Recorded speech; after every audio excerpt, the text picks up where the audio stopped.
Good morning, everybody. Thanks very much for coming today. I'm delighted to be here. Can you all hear me okay? Yeah. For those who don't know me, my name's Billingsley. I'm Software Director at Computer Controlled Solutions. I'm here to talk to you today about 5 key tips about efficient FPGA programming in LabVIEW, and this should take me about 20 minutes to get through. This will leave us 5 or 10 minutes at the end for questions and answers, so make a note of any questions you have as you go along, and we'll deal with these at the end. This will mean we should be finished by 11:15, but obviously the timing's a little bit skew now, so bear with me on that. First of all, my contribution to the Giants Are Female is this lady, Helen Patricia Sharman. She was the first British cosmonaut and the first woman to visit the Mir space station in May 1991. First of all, I'd like to say a big thank you to the people at Midlands User Group, in particular Chris Woodhams, who's probably here somewhere, for inviting me. We spent some time talking about FPGA development, and it was really some essential feedback for this presentation. So first of all, why? Bit of background then, the FPGA, why do we use it?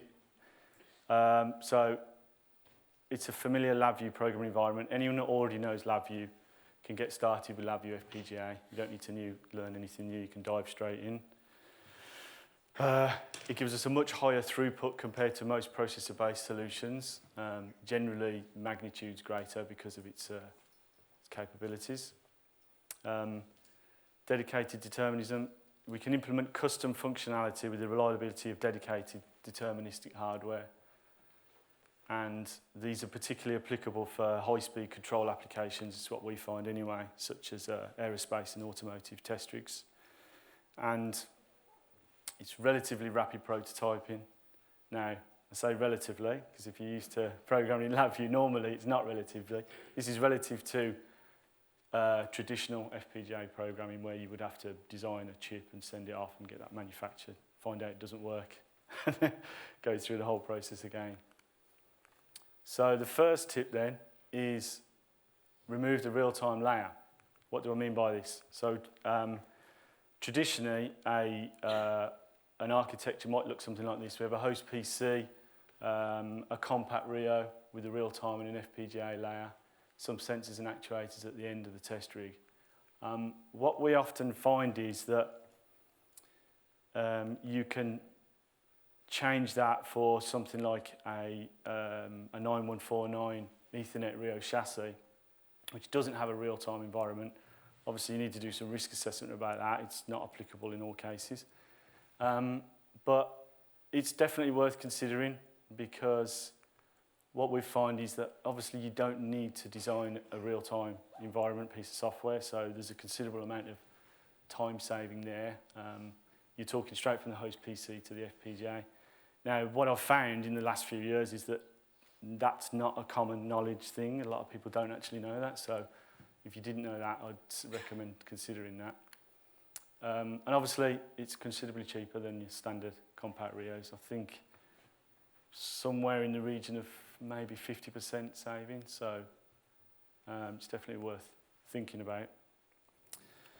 Now, second tip then is simplify the tasks.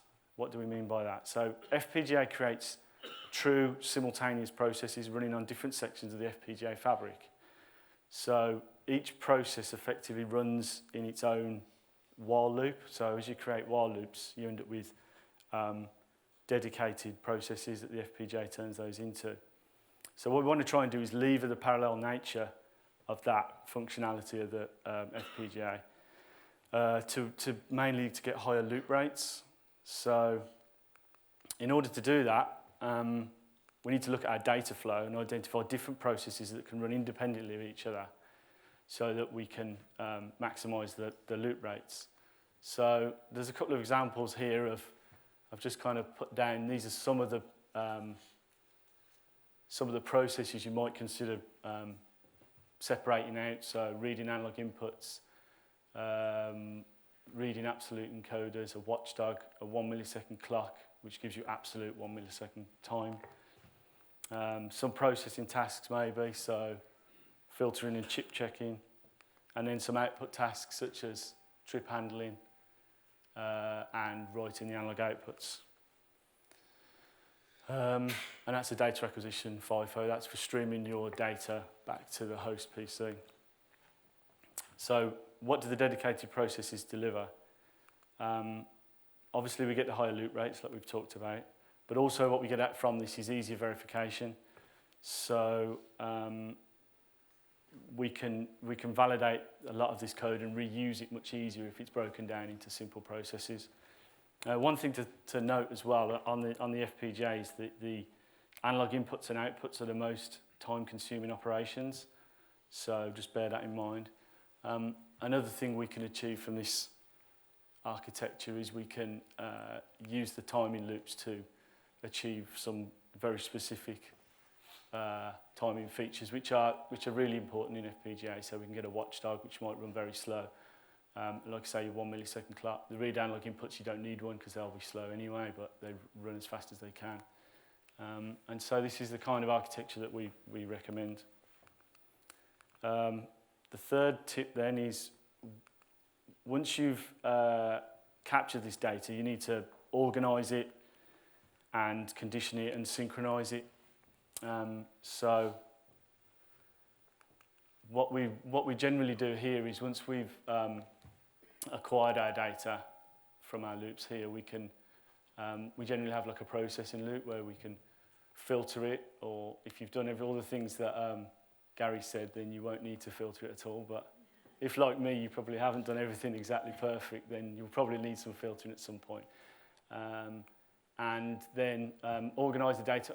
Here I'm just using local variables because the trick here is that these loops are running at different speed, but at the point where you need to gather the data and organise it together, you're generally going to have one rate that you're going to want to process that data together. So something like this works perfectly for us. And then typically we'll push that into a block memory node, auto-indexing on a for loop. So what that gives us is the ability to obviously condition everything together, check it for trips, and then at the back end, then we can look up any of those data channels from any of the other processes that might need to access that information from across the loops. So what does it give us? It gives us, we're organising, conditioning and synchronising information. It's a small FPGA footprint because we're putting it all into the block memory node. And it gives us the easy channel lookup from across different while loops. So the fourth tip then is to use FIFO. Use a FIFO to stream the data back to host. So once we've got the data organised, what we need to do is obviously capture it and stream it back to the host. This is something that we would typically implement on one of our systems. So it's very simple on purpose because I like simple things, but effectively it's just a while loop with a timer element there to give us the frequency of acquisition. We can start and stop the acquisition, and all that's happening here is we're accessing our block memory elements. We've got one for timing there. So, sorry, this is a FIFO node. We're passing in the clock millisecond value every time the case statement executes to, at the other end, give us the exact time of the data was acquired. And then all we're doing is reading from the block memory element here and passing it into a different FIFO. The reason why these are different is that the keen-eyed amongst you might notice that that's an I32 because it's passing, it might be U32, passing the time element from the FPGA clock, and this is obviously fixed point passing analog information.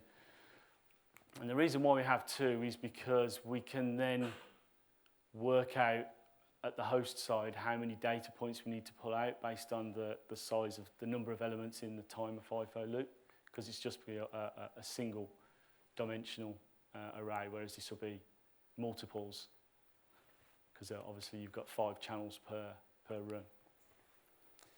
So what does it give us? having a time mode FIFO separate to the analog FIFO enables simple data packet size identification, and that's generally, I think that's covered everything there. Timestamp, talked about that, and this is where obviously we've got the analog input, output, digital input and output information. So essentially we're passing everything back to the host, which it can pull out. So benefits are it's a reusable design, and obviously a small gate footprint, again, because we're using these nodes. The fifth tip then is, at the end of all of that, is obviously to validate the performance. So this is probably one of my most valued of tips. I highly recommend checking the loop speed of all of your processes. So it's really simple. We just configure a tick count resolution with a feedback node, and just put this somewhere where you can check it. So the number of times that I've built a process and just expected it to work at the right frequency and found out that it wasn't working at all because of some spurious reason, it's a lot. So I can highly recommend. It's a there's no overhead to this. You won't slow down the process because of the way the FPGA compiles. So it's a very simple thing to do, just to drop into each one of your processes. In particular with the analog input and output loops, like I say, because they run quite slowly compared to things that don't talk to the hardware. So it helps us to identify the unexpected timing issues, and it doesn't affect any of the performance. So summary of the tips then: remove the real-time layer. Saves development time and risk assessment. Simplify the tasks. Dedicated processes give us higher loop rates, easier verification. Publish the data to block memory. Synchronize the data. Improve efficiency. Use a FIFO to stream data back to host. Reusable design and a small footprint. And validate the performance at the end to get some kind of quality control, really. That's the end of my presentation. Anybody's got any questions? Yep.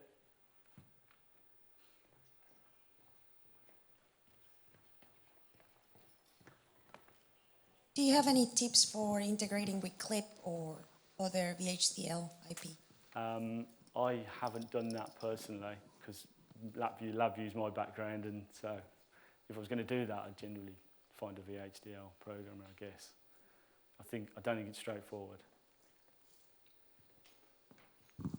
Did you run into a limit of simultaneously opened FPGA references in this approach with the extension chassis?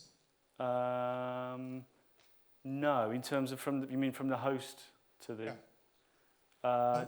So generally we're talking about running on one FPGA backplane. So I'll give you my scenario. I was using 91, 46, and 48 chassis. Yeah. 3 of them distributed system with a PC. Yeah. And I had independent actors running on the host side and reading from the same chassis different data. And I ran into like a limit of 7 simultaneously opened references. Right. And I was told by NI that this is because of the old remote session parlap driver that gives you the remote access in this mode. So we've done it with 2 simultaneously, but I've never gone up to 7. So that's really useful information. There. Any other questions? I think there's one up there.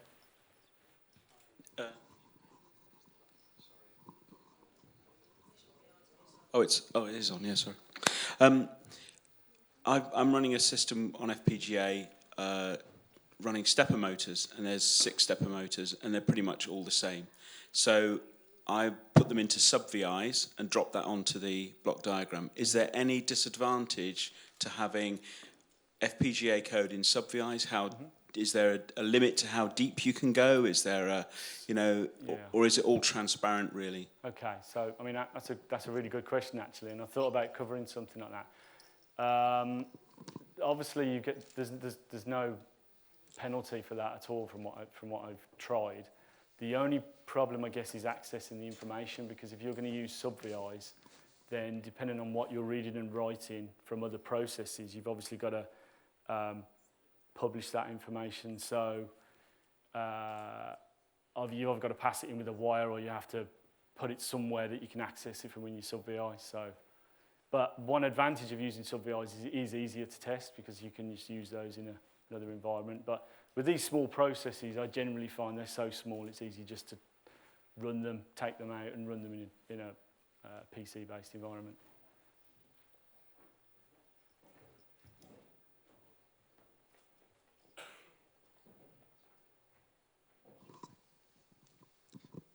Just connecting on to what that question was, you can abstract out practically all block RAM and FIFOs on the FPGA and just pass in the references. To the extent that if you want to switch between a DMA and a normal FIFO for testing, you can define a reference as being only the read function, and then you can feed in either a host to target DMA or a standard FIFO. It works transparently. It's absolutely no problem. Right, okay.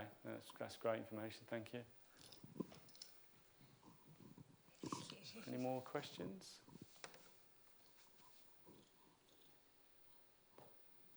No? Okay, well, thanks very much. That's a few. We've actually got a bigger team than that now, but that's an old photo. But thank you very much for your time.